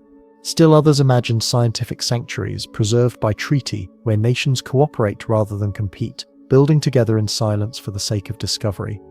What would it feel like to wake in such a base? To step outside in a suit, onto soil where no human footprint lies, and see Earth never rise above the horizon. On the far side, Earth is absent, hidden forever. The sky holds only stars, the sun, and the galaxy's sweep. Standing there, you would feel a solitude deeper than any ever known, and yet in that solitude you would feel connection to every generation that dreamed of this place, to every explorer who longed to step into shadow. The base would not only be a home for astronauts, it would be a home for instruments, for experiments, for the ambitions of all humankind. Imagine greenhouses warmed with captured sunlight, growing plants in regolith mixed with compost, watered by melted ice. Imagine robotic companions crawling across the plains, sampling rocks, building solar arrays, extending the reach of human hands. Imagine children on Earth looking upward, knowing not only that the moon is inhabited, but that the hidden face now carries voices, breath, and light. Of course, debates will rage. Should we mine lunar ice, consuming a record of history for the sake of progress? Should we preserve the far side as a quiet sanctuary, protecting its silence for science? Should bases be national or international, competitive or cooperative? These questions remain unresolved, but they are questions of abundance, not absence. They arise because the far side offers something worth debating, something worth building. The far side base is not a certainty, but it is a horizon. Every map, every rover, every discussion of ice brings it closer. It is the logical next step, the place where survival, science, and symbolism converge. And when it comes, it will mark a transformation. The moon will cease to be a distant companion and become a shared frontier. In that moment, the moon's two faces will unite. The near side, familiar, gazed upon by poets and farmers, will remain our lantern in the sky. The far side, once hidden, will become a place of presence, a home, a laboratory, a threshold to the stars. Together, they will no longer be symbols alone, but stages upon which humanity writes its next chapter. And perhaps when we look upward, knowing people live there, the moon will feel less distant, less alien. It will feel like a neighbor, a mirror, a promise fulfilled. The Basin's shadow will shine not only with science, but with meaning. For in claiming the far side, we claim a piece of our own future, and through it, the vastness of the cosmos beyond. Every discovery on the moon has opened not clarity, but deeper uncertainty. The far side, revealed through photographs, seismometers, and rovers, is not a solved puzzle but a riddle multiplied. For every fact we learn, another question blooms, written in the dust, etched in the scars of craters, whispered in the silence. The moon is a library with pages torn and rearranged, leaving us to debate what the fragments mean. One of the oldest debates concerns the great dichotomy, the contrast between near and far sides. We know the far side's crust is thicker, its maria scarce, its highlands abundant. But why? Did radioactive elements concentrate unevenly, heating the near side and flooding it with lava? Did the collision that carved the South Pole, Aitken Basin shift mass, redistributing crustal thickness? Or did the moon once have a twin, a smaller companion that collided gently, spreading its body across one hemisphere, thickening its shell? Each hypothesis has defenders, each model simulations, but none has silenced the others. The moon itself withholds the verdict. Another debate circles the age of the South Pole. Aitken Basin. Was it carved during the so-called late heavy bombardment, 4 billion years ago, when Earth and Moon alike were pummeled by a rain of giant impacts? Or is it even older, a relic of a time closer to the Moon's violent birth? Its age matters profoundly. If younger, it reshaped a world already forming crust and cooling. If older, it may preserve chemistry from the Moon's primordial state, a record of the very first collisions that sculpted planets. Dating rocks from its rim might decide, but until samples are brought back, the timeline remains blurred. Water ice, too, divides thought. LCROSS proved its presence, but how much more lies hidden? Some argue that billions of tons may wait in polar shadows, enough to fuel centuries of exploration. Others caution that the ice may be patchy, mixed in thin grains with regolith, difficult to harvest in bulk. Radar signals suggest abundance in some craters, yet others show barren floors. Are we looking at vast frozen seas or scattered frost, until drills bite deep into shadow? The answer is dust and speculation. Even the moon's quakes stir debate. Apollo seismometers heard shallow and deep tremors, some powerful enough to rattle structures. But what drives them? Is the moon still shrinking, its crust cracking as it cools, the tidal stresses from Earth flexing its body? Do hidden faults run deeper than we imagine? The far side, unmeasured directly, could hold quakes of different character, revealing secrets of crust and mantle. Yet without seismometers planted there, we debate in the dark. And then, magnetism. Some rocks returned from Apollo were strongly magnetized, suggesting a powerful dynamo once beat in the moon's heart. But how could such a small body sustain a dynamo for hundreds of millions of years? Was it tidal stirring from Earth? Crystallization of a cooling core? Impacts jostling molten layers? Each theory explains fragments, yet none explains the whole. Ghost fields remain scattered, swirls remain luminous, and the debate remains alive. Beyond mainstream science, the far side has always drawn stranger speculation because Earth cannot see it. Imagination has filled the void. Some claim alien bases are hidden there, shielded from our telescopes. Others imagine ancient artifacts preserved in shadow. These ideas lack evidence, yet they thrive in the fertile soil of absence. The very act of hiding feeds invention. While scientists dismiss such claims, they remind us of the human need to dream where certainty fails. Even the very origin of the moon remains unsettled. The giant impact hypothesis dominates. A Mars-sized body colliding with Earth, ejecting material that coalesced into our companion. But details remain fuzzy. Did the impactor vaporize entirely? Did two moons briefly form before merging? Why does the moon's isotopic composition mirror Earth so closely, almost indistinguishably? Some argue the impact mixed materials so thoroughly that both worlds share the same chemical fingerprint. Others suggest the moon formed from Earth's crust alone. Each possibility reshapes our understanding not just of the moon, but of Earth's own birth. What unites all these debates is dust. The regolith, fine, jagged grains covering the moon, is both barrier and archive. It preserves the history of impacts, radiation, and solar wind, but it also complicates our view, burying evidence beneath layers. Dust grains record ions implanted by the sun, micrometeorites melted into glassy spherules, fragments of distant impacts carried across hemispheres. Every scoop of regolith holds centuries of story, yet sorting those stories demands patience, precision, and instruments far beyond what Apollo could carry. The debates are not weaknesses. They are signs of richness, of depth. They remind us that the moon is not a solved equation, but a living field of inquiry. To study it is to walk a tightrope between certainty and mystery, between what we know and what we may never know. The far side embodies this tension most of all. It is mapped, yet unvisited. Photographed, yet unwalked. Known, yet unknown. Perhaps that is why the far side draws us with such pull. Its debates are not only scientific, but philosophical. They ask, how do we know what we know? How do we decide between models when evidence is partial? How do we balance exploration with preservation, use with understanding? These are questions as much about humanity as about the moon. Imagine future scientists in a far-side base, drilling into polar shadows, returning samples from the South Pole, Aitken Basin, planting seismometers across mountains. Perhaps they will solve these debates with clarity, or perhaps each answer will open new questions, pushing certainty further away. That is the nature of science. Dust is never settled. It only stirs, and in that stirring lies beauty. The moon is not mute stone, but a chorus of voices. Each debate a note, each uncertainty a harmony. Together, they remind us that knowledge is not a destination, but a journey, not a final truth, but an endless unfolding. The far side, with all its shadows and silences, is a stage where that unfolding continues, written not in books but in dust. When we gaze at the moon's far side, we see more than a landscape of stone. We see a mirror, a surface that reflects our questions, our ambitions, and our fears.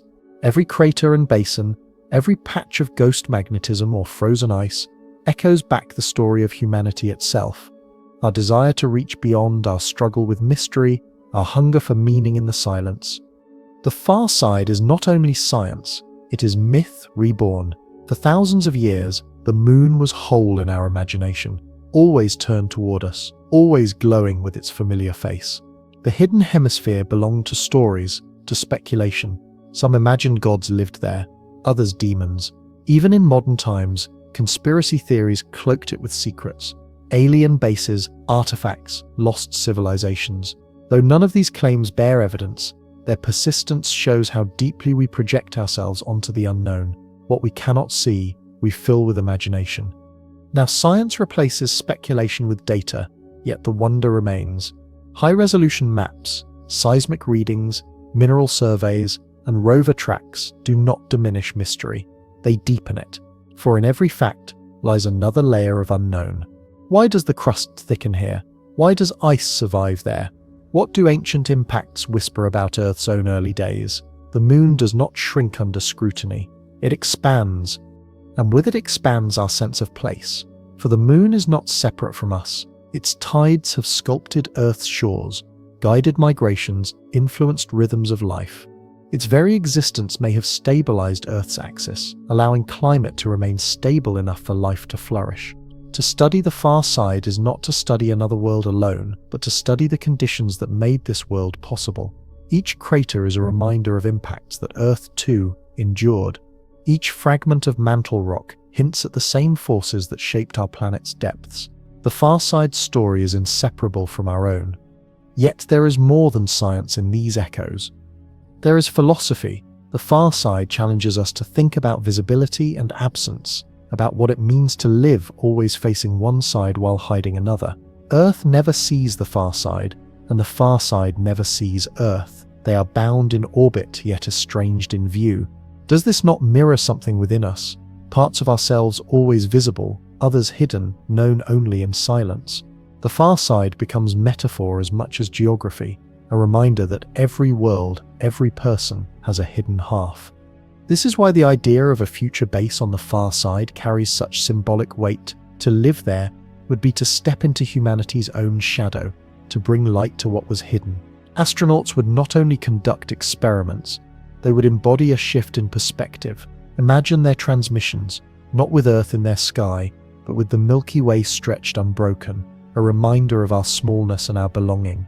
Their presence would tell us, nothing remains forever hidden, not even the far side of the moon. The echoes extend outward too. A far-side observatory listening to radio silence would capture the universe's first whispers, signals from before galaxies formed. These are not just measurements, they are humanity's ears pressed against the cosmic womb, listening for the moment when structure emerged from chaos. In those faint signals lies a story older than stars, one that connects us to the very birth of time. Humanity's search for meaning finds resonance here. In listening, we hear not just the universe but ourselves, asking across epochs, where do we come from? And still, speculation persists. Perhaps in those polar shadows where ice lies undisturbed, organic molecules may slumber. Perhaps in those magnetized swirls, secrets of cosmic processes remain encoded. Perhaps the far side is not only a destination but a library, a vault of stories waiting for us to read. The echoes are not only scientific but existential. They tell us, you are part of something older, larger, more mysterious than you can imagine. Even the silence itself is an echo. On the far side, cut off from Earth's noise, one could stand beneath the stars and hear nothing. No transmissions, no chatter, only the hum of your own suit. Yet in that silence, paradoxically, you might feel connection. Connection to every explorer who braved uncertainty, every thinker who wondered what lay unseen, every dreamer who looked up at the moon and imagined. Silence becomes voice, absence becomes presence. The far side speaks not through sound, but through what it withholds. Humanity is still at the threshold. Rovers crawl, orbiters scan, but footprints remain absent. Yet the far side already echoes in our culture. Poets write of it, artists paint it. Children ask why we cannot see it. Its very hiddenness stirs imagination across generations. When we finally stand there, we will not only claim new territory, we will fulfill an ancient yearning, turning myth into memory. And perhaps that is the deepest echo, the reminder that exploration is not about conquest, but about reflection. In reaching the far side, we do not simply uncover another hemisphere of the moon. We uncover another hemisphere of ourselves, the part that seeks, the part that wonders, the part that refuses to leave mystery untouched. The far side is stone, dust, silence. Yet it is also echo, echo of creation, echo of impact, echo of humanity's unending curiosity. To walk there is to walk not only on alien soil, but in the resonance of every question we have ever asked about who we are and where we come from. The far side becomes not a place apart, but a place within, a mirror, a reminder, a voice in silence that belongs to us all. The journey across the moon's hidden hemisphere is not only a trek through stone and silence, it is a passage through the edges of human imagination. We began with photographs, grainy and miraculous, revealing mountains and craters no eye had seen. We advanced with orbiters, peeling back maps of gravity and magnetism, uncovering ice frozen in vaults of shadow. We sent rovers into the dark, machines that crawled where no footprint lies. And through each step, the far side has shifted from mystery into intimacy, from speculation into science, while never surrendering its aura of the unknown. Now we stand at the edge of a horizon, not of geography, but of time. What does it mean to have revealed the far side? What does it mean for humanity to contemplate living there, building bases, listening to the universe from its silence? This horizon is not a border we cross once, but a new threshold of possibility, stretching into the centuries to come. The final horizon begins with survival. To live on the far side, humanity must master extremes, heat and cold that swing like a pendulum, radiation that seeps invisibly, dust that cuts and clings, silence that isolates. Yet in each danger lies potential. Ice becomes water, shadow becomes resource, silence becomes sanctuary. The very features that make the far side forbidding are the ones that make it invaluable. Our challenges are our opportunities, if we learn how to shape them. From survival grows permanence. A single habitat becomes an outpost becomes a base. Over time, what begins as fragile modules could grow into cities carved into crater walls, illuminated by fiber optic sunlight. From these strongholds, humanity could launch expeditions deeper into the solar system, Mars, asteroids, beyond, fueled by propellant mined from lunar hydrogen. The far side, once the hidden hemisphere, becomes a gateway to the stars. But this horizon is not only practical, it is cultural, philosophical, even spiritual. Imagine standing on the far side and looking up. Earth never rises. It is absent, forever hidden. In its place is a sky unbroken, the Milky Way stretching from horizon to horizon, galaxies shimmering in numberless hosts. For the first time, humans would live in a place where Earth is unseen, where our planet is not the constant companion but the hidden presence behind stone. To dwell here is to reshape perspective. It is to learn what it means to be human when the familiar anchor is gone. This absence may bring clarity. To live without Earth and the sky is to feel small, yet also vast, a part of the universe not tethered to constant reminders of home. It may inspire new art, new poetry, new ways of seeing ourselves. Just as astronauts gazing at Earth from the moon's near side spoke of the overview effect, perhaps those who live on the far side will speak of the absence effect, the revelation of what it means to belong when the mother world is hidden. Speculation stretches further still. Could the far side become not only a scientific base but a cultural sanctuary, a place preserved for silence where humanity protects the absence of noise as a heritage, just as we protect forests or oceans? Imagine international treaties designating the far side as a reserve for listening, a cathedral where radio telescopes hum quietly, tuned to the faintest echoes of cosmic dawn. It would be a new kind of monument, not built of stone but of silence, dedicated to wonder. And beyond science, beyond culture, lies mystery. For the moon is still not finished telling its story. We have yet to drill deep into polar ice, yet to return samples from the South Pole, Aitken Basin, yet to map its deep interior with seismometers spread across both hemispheres. Each of these will answer questions, but each will open more. Perhaps we will learn that the moon formed in ways we have not yet imagined. Perhaps its ice will reveal ancient molecules, fragments of cosmic chemistry untouched for billions of years. Perhaps even its silence will carry surprises we do not yet know how to detect. The far side's final horizon is not an ending, but an opening. Standing at that threshold, we sense the arc of human story bending outward. Once, we feared the night sky, filling it with myths. Then we mapped it with telescopes, reaching outward with imagination. Now we prepare to step into it, to live not just beneath the stars but among them. The far side of the moon is the next step, the quiet shadow that leads to the blaze of greater journeys. And as this story winds down, we slow our breath. The pace softens. The vast craters we have crossed fade into distance. The icy shadows grow dim, the bright peaks quiet, the echoes of magnetism dissolve. What remains is a feeling of silence, of wonder, of connection. The moon is no longer the stranger it was.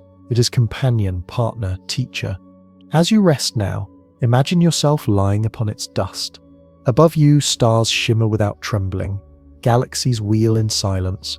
No sound reaches you but your own heartbeat, steady, slow. You are part of the cosmos, as ancient as the moon, as young as the dawn.